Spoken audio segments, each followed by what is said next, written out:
Um baque havia acertado a torre de Pleiades. Aquela era a bruxa da inveja, que no fim atacava a torre em cada um dos loops passados em momentos aleatórios. Graças à intervenção do dragão vulcânica que rebateu as sombras, todos os integrantes do grupo estavam bem, mesmo que inicialmente afetados pela magia Yin de Satella. Averiguando a segurança de todos, eles se reúnem para discutir os danos totais. Dessa forma, eles reparam que a torre havia sido destruída e que a maior parte acertada era a Sala Verde. Shala, ainda como uma forma pequena do escorpião carmesim, estava junto com Melee. O que restava então apenas o desaparecimento misterioso de Subaru e de Ran. Inicialmente, eles pensaram o pior, imaginando se Subaru havia sido pego e jogado em algum tipo de dimensão. Mas como Ran possuía uma ligação com Ran, e também Subaru que possuía uma ligação pelo contrato de Beatrice, eles sabiam que eles estavam vivos em algum lugar. Isso significava que Subaru e Ran serviam como um GPS. Logo em seguida, Beatrice explica sobre a magia Yin, que era uma especialidade da bruxa da inveja. Eles explicam a todos que o Shamaki e a magia Yin não era uma magia fraca, e que na realidade as pessoas chamavam de fraca ou como uma magia comum, simplesmente porque poucos possuíam ela, e também por poucos possuírem, nenhuma delas a aperfeiçoou. Mas elas ainda poderiam ser usadas de outras formas, como por exemplo, teletransportes e portas que Beatrice usava, ou então uso intermediário de Shamaki. Também tinha o uso avançado de Shamaki de Satella,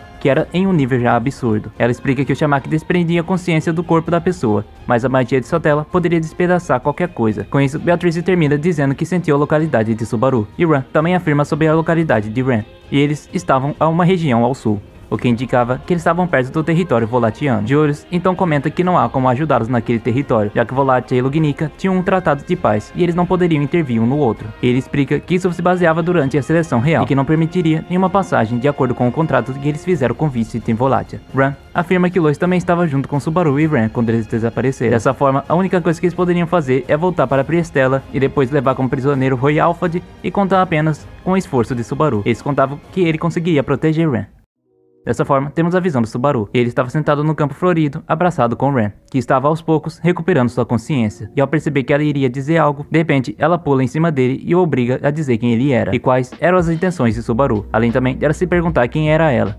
Naquele momento, Lois pulou em cima de Ran, derrubando e ruivando como um cão. Sem compreender a forma estranha que Lois se comportava, Subaru apenas ignorou aquela menina. Depois que ela saiu de cima de Ran, ela reparou que seus pés não estavam mais funcionando e que ela não conseguia andar de alguma forma. Nisso, Subaru se aproxima mais dela, dizendo que ela poderia contar com ele e que o nome dela na verdade era Ran. Dizendo coisas agradáveis a ela, Subaru decide a levar nas costas, mas ela desconfia dele o tempo todo. Sem opções, ela sobe nas costas dele. Porém, Ran pergunta o que eles fariam com aquela garota, que estava agindo igual um animal sem qualquer tipo de raciocínio. Subaru via Lois apenas com algum tipo de oponente, então ele decidiu que era melhor abandoná-la naquele local, já que naquele momento ela ainda representava a gula. Vendo a sua crueldade e frieza, Ran decide sufocar Subaru, pois ela desde o início suspeitava do seu cheiro de miasma, e escolhendo abandonar uma criança, ela não confiaria nele.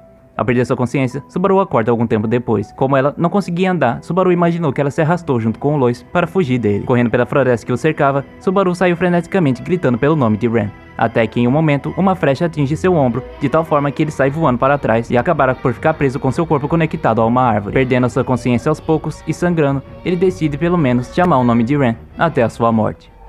Retornando da morte, ele percebe vestígios de suas memórias, então ele relembra de seus treinamentos com Beatrice, onde ele recobra o fato de seu corpo ainda absorver mana, mesmo com seu portão quebrado. Mas por ter danificado, Subaru não conseguia dispensar fora todo o mana acumulado. Chegaria em um momento em que ele literalmente explodiria por apenas acumular mana demais em seu corpo. Beatrice servia como condutor de mana, onde ela dispersava todo o mana que era desnecessário para o seu corpo. Mas como ele não estava com ela naquele momento, ele possuía um tempo limite para agir e voltar para todos, antes então que seu corpo então explodisse de tanto mana. Com esses pensamentos, ele sai da hipnose do retorno da morte, e no momento que ele recobrou sua consciência, ele percebeu que seu ponto de salvamento havia parado depois que Ran o sufocou. Contudo, ele decidiu ligar seu Corleones, na tentativa de localizá-los, mas seu Corleones só possui ligação para aqueles que consideram Natsuki Subaru como aliado, sendo que Lois e nem Ran tinham essa opção. Subaru então restava apenas ir na direção da floresta mais uma vez, porém, seguindo os rastros com mais cautela, pois ele queria despistar ou então não chamar a atenção daquele caçador da última vez. Ultrapassando a floresta, ele percebe um acampamento com uma cama, e ele pensava ser do caçador, mas ele não sabia o que esperar por lá. Contudo, explorando o local,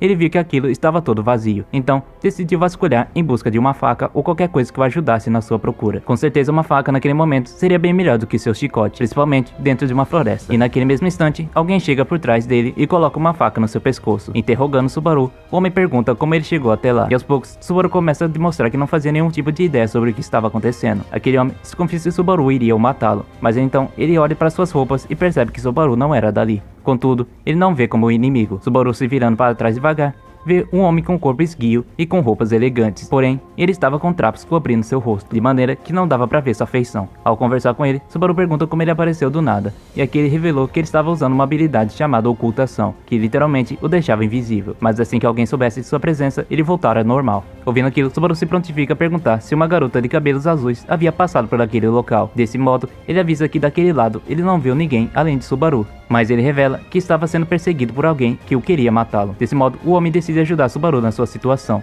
e pergunta o que estava acontecendo. Assim que ele o ouve, ele diz para Subaru que ele provavelmente seguiu uma isca que Ren havia deixado para ele e que ela havia criado rastros falsos para que ela pudesse ir no lado oposto da floresta. Seguindo essa dica, Subaru decide então rapidamente sair daquele local. Porém, o homem chama sua atenção uma última vez e dá uma faca para Subaru para que ele possa ajudar na sua jornada. Como agradecimento, Subaru avisa para aquele homem não entrar dentro daquela floresta, pois ali havia um tipo de caçador que estava matando qualquer um. Depois disso, Subaru se despede e avança pela floresta, cortando os galhos em sua frente usando a faca que ele havia ganhado. Ele então se dirige ao lado oposto em que ele havia sido recomendado e foi realmente que ele percebeu marcações e pegadas que tentavam ser encobridas. Ao segui-las, ele acaba ativando uma armadilha no meio do caminho, então seu braço é atingido por algum tipo de tronco que vai e cai na sua direção. Dessa forma, ele percebe que a floresta estava cercada de armadilhas que Ren colocou para ele. Atento então, ele continua avançando pela floresta, lembrando como Ren era bem esforçada no que fazia. Com isso, Subaru usava seus chicotes para desarmar as armadilhas que ela havia criado para ele. Além de que, havia Lois que não se comportava e não cooperava. Com isso, ele obteve pistas o suficiente para ler o raciocínio dela. Rapidamente, ele desarmou uma armadilha final que ela havia feito na tentativa de enterrá-lo vivo. Afinal, o miasma poderia ser identificado ao longe, então ela sabia que ele estava chegando perto dela. Mas quando as coisas não davam certo, Ren não se inquietava. Não é mesmo, Ren? Com isso, Ren sai voando em um dos galhos na direção de Subaru, na tentativa de o atacá-lo. Ela acaba acertando, mas Subaru consegue ainda esquivar daquilo. Subaru naquele momento pede apenas para que ela o escutasse de alguma forma. Com isso, ele se abaixa em prora para que ela veja como ela era importante para ele. Mas a escolha de abandonar Lois ainda estava pregada na sua memória, então ela tinha um vislumbre ruim sobre Subaru, e ela decide abandoná-lo naquele local, pois de qualquer jeito ela não confiava nele e principalmente por causa do seu cheiro intensificado. Naquele momento, Subaru percebe uma presença maliciosa e pula na direção de Ren, e assim ele a derruba no chão, impedindo que uma das flechas acabe acertando os dois. Nisso, memórias de treinamento com Creed pairam sobre a sua cabeça, lembrando que ele havia dito uma vez que se as coisas ficassem complicadas e ele não tivesse nenhum tipo de suporte, não seria vergonhoso se ele fugisse. Ao notar que Subaru havia a derrubado, ela começa a perguntar o que ele estava fazendo, mas então ele cala a boca dela e corre em direção ao buraco da armadilha que ela havia montado para ele antes. Lá dentro, Subaru acaba caindo e quebrando um dos seus dedos da mão, na tentativa de proteger Ren da queda. Ele então enfaixa sua mão quebrada com um tecido e um graveto, e pensa em esclarecer ao atirador que eles não eram algum tipo de inimigo. Porém, a flecha ainda cai na direção deles, os forçando a lutar contra ele. Eles que ela escala e sai rapidamente daquele buraco para poder utilizar as árvores caídas como proteção. Subaru acaba por formar um plano e decide fugir com ela, pedindo para que o Ren corresse enquanto ele distraiu o atirador. Mas ela recusava, pois não abandonaria Lois, que estava desmaiado dentro do tronco de uma árvore que ela escondeu. Subaru então, compreendendo isso, ele corre na direção do tronco, enquanto o Ren atira pedras gigantes na direção do atirador. Ao buscá-la, mesmo hesitando, ele sai com Lois em seus braços. Mas no meio do caminho, aparece uma serpente gigante de coloração escura, de cerca de mais de 10 metros de altura, com os olhos amarelos e escamas verdes, e o chifre branco retorcido em sua testa, o que significava que era uma miembeste da bruxa, e talvez o motivo do caçador de atacá-los, provavelmente pela confusão do miasma que ele havia produzido, e ele chamou até a floresta, aonde eles estavam. Ao tentar devorar Subaru e Lois vivos, uma flecha acerta a serpente negra. Sendo mergulhado pelo sangue da serpente negra, ele se lembra de quando Petra derrubou água em sua roupa, e em seguida ele foi obrigado a se banhar e se limpar. Mas depois com isso, ele havia conhecido melhor a relação de Ryuzo com Garfield e Frederica. Naquela noite, em um breve momento, ele termina seu banho, mergulhando um balde de água morna em sua cabeça, e essa mesma sensação se equipara ao sangue derramado da serpente negra. Aproveitando a batalha entre o caçador e a serpente negra, Subaru decide colocar Lois em suas costas, amarrando com seu chicote, e decide pegar Ren em seu colo, de maneira ao qual ele consiga fugir rapidamente da luta estrondosa. Ao seguir adiante, Subaru rejeita as negações de Ren para carregá-la. Ambos ouvem um barulho de queda de água ao longe. Caminhando na direção daquele som, eles avistam uma despenca de terra que leva a um rio a 10 metros de altura. Por mais que eles quisessem seguir por outro caminho, a luta entre a serpente negra que estava ocorrendo os obrigava a pular de lá. Com isso, Subaru se prontifica para pular com Ren em seus braços e Lois em suas costas. Com isso, Subaru pula de lá de cima e cai com ambas. Ao ser levado pelo rio até um certo local, ele então começa a fazer massagens cardíacas, prevenindo que as duas ficassem bem. Depois que ele vê que Ren e Lois estavam bem, ele começa a perder sua consciência aos poucos. Dessa forma, ele é acordado por um grupo misterioso que o cerca, e ele recebe um chute em sua boca de um dos soldados que estavam reclamando. Ele percebe que estava cercado por um pessoal cheio de armaduras pesadas, mas não pareciam cavaleiros. Por lá também havia alguns demi-humanos, mas nada em comum até o momento. Naquele instante, Subaru havia se lembrado dos momentos em que passou junto com Garfield e Otto. Apenas passando o tempo conversando. Foi quando esses pensamentos saíram de sua mente e um garoto com cabelo laranja, um pouco mais velho do que Subaru, afugentou aquele homem que estava tirando sarro de Subaru, que estava amarrado naquele local e amordaçado. Todd, que era o nome dele, avisa que infelizmente Natsuki Subaru havia sido capturado, mas o deixa aliviado ao contar que Ren e Lois estavam bem. Naquele instante, um homem chamado Jamal pisoteia nos dedos quebrados de Subaru por ele começar a fazer alguns tipos de perguntas para ele. Todd diz para que o homem pare com aquilo. Jamal, então irritado, apenas se retira daquele local. Todd conta então que encontrou Subaru e seu grupo inconsciente na beira do rio, e que Ren foi capturada depois de tentá-los atacá-los. Todd também se dirige a Subaru dizendo que tem algumas perguntas para ele. Ele pergunta se ele é um Shudarshian. Subaru nem reconhece essa palavra, e ao ouvir essa resposta, Todd colocou a mão em sua testa, dizendo que já sabia, pois Subaru não parecia ter algum tipo de relação com o que estava acontecendo naquela floresta. Ele disse que mesmo que Subaru fosse um Sudrash, ninguém acreditaria nele. Subaru pergunta quem são as pessoas de Sudrash, e Todd explica que são aqueles que procuram em algum lugar daquela floresta a selva de Berryhen.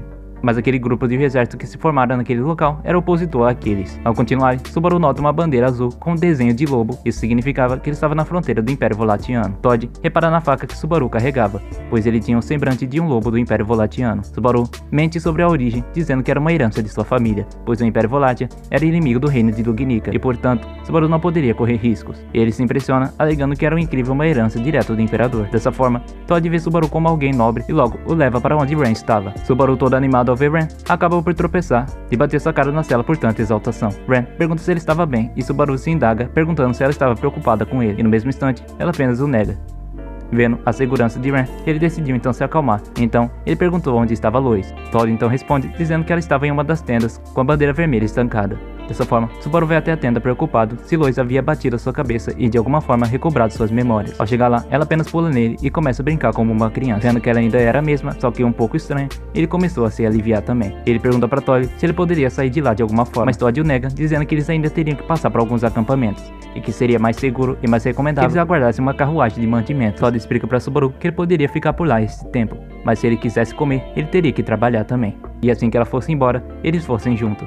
Subaru apenas se encontra nessa situação, com o sentimento de que não havia realmente o que fazer. Ele estava com um exército desconhecido, sem saber em quais problemas ele se meteu no meio, mas o provável é que agora ele estava no meio de algum tipo de conspiração contra o Imperador de Volat, e a única coisa que restava ele fazer era pegar todas as informações necessárias e tentar de alguma forma voltar para os seus amigos, junto com Ren.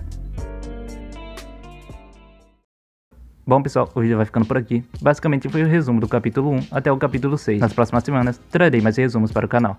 Enquanto isso, peço para que se inscreva no canal ou então se torne membro, e também lhes convido para participar dos nossos servidores Discord, pois lá poderemos falar um pouco mais além daqui. Com isso eu me despeço, espero que vocês tenham gostado. É isso, falou e fui!